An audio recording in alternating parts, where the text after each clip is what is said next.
പണ്ടൊക്കെ നമ്മൾ കൃഷി വകുപ്പ് വഴി നഷ്ടപരിഹാരം കൊടുക്കാറുള്ളത് കൂടുതലും പ്രകൃതിക്ഷോഭത്തിൽ അഥവാ കാറ്റ്, വെള്ളപ്പൊക്കം, വരൾച്ച ഇത്തരം കാര്യങ്ങൾക്കൊക്കെ ആയിരുന്നു നമ്മൾ പ്രകൃതിക്ഷോഭത്തിൽ ഇത് കൊടുക്കുന്നത്. ഈ വർഷം മുതൽ നമ്മൾ വന്യമൃഗശല്യവും ഒരു പ്രകൃതിക്ഷോഭത്തിൽ ഉൾപ്പെടുത്തിയിട്ടുണ്ട്. സർക്കാർ ഉത്തരവിറങ്ങിയിട്ടുണ്ട്.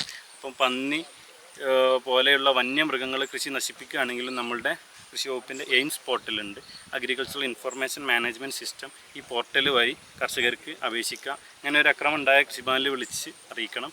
അപ്പോൾ അവരവിടുന്ന് ഒരു FIR, പ്രാഥമിക എൻക്വയറി റിപ്പോർട്ട് അതിൽ ജനറേറ്റ് ചെയ്ത ശേഷം കർഷകർക്ക് ഈ സൈറ്റ് വഴി അപ്ലൈ ചെയ്യാം.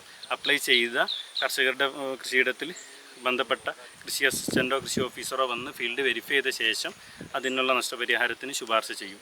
ഈ കർഷകൻ്റെ പ്ലോട്ടിൽ വന്ന് വെരിഫൈ ചെയ്ത ശേഷമാണ് അത് എത്ര എണ്ണാന്നുള്ളത് കൃത്യമായിട്ട് വെരിഫൈ ചെയ്തിട്ട് അതിനുള്ള നഷ്ടപരിഹാരം കൊടുക്കാനും എയിംസ് പോർട്ടൽ വഴി ഇപ്പോൾ ഒരു സംവിധാനമുണ്ട്. അപ്പോൾ നമ്മുടെ തെങ്ങോ വാഴ മറ്റെന്ത് വിളകളാണെങ്കിലും അതുവഴി കർഷകർക്ക് അപേക്ഷിക്കാനുള്ള ഒരു ഓപ്ഷൻ ഉണ്ട്. പണ്ട് നമ്മൾ ഫോറസ്റ്റിലായിരുന്നു അപേക്ഷ കൊടുക്കേണ്ടത്, ഇപ്പോൾ അത് കൃഷി വകുപ്പ് മുഖാന്തരം തന്നെ ആയിട്ട്. അപ്പോൾ നമ്മൾ ഓരോ വിളകൾക്കനുസരിച്ച് അതിൻ്റെ വില നഷ്ടപരിഹാര തുകയിൽ വ്യത്യാസമുണ്ട്. ഇപ്പോൾ നേന്ത്രവാഴയുടെ കേസിലാണെങ്കിൽ നമ്മൾ കൊലക്കാത്ത വാഴയ്ക്കാണെങ്കിൽ 75 രൂപ എന്ന രീതിയിലും കൊലച്ച വാഴയ്ക്ക് 100 രൂപ എന്ന രീതിയിലുമാണ് അതിലുള്ള നഷ്ടപരിഹാരത്തിനുള്ള ആനുകൂല്യം. ദുരിതാശ്വാസ നിധി എന്നുള്ള ഫണ്ട് ഉപയോഗിച്ചിട്ടാണ് ആ നഷ്ടപരിഹാരം ആളുകൾക്ക് കൊടുക്കുന്നത് സർക്കാർ.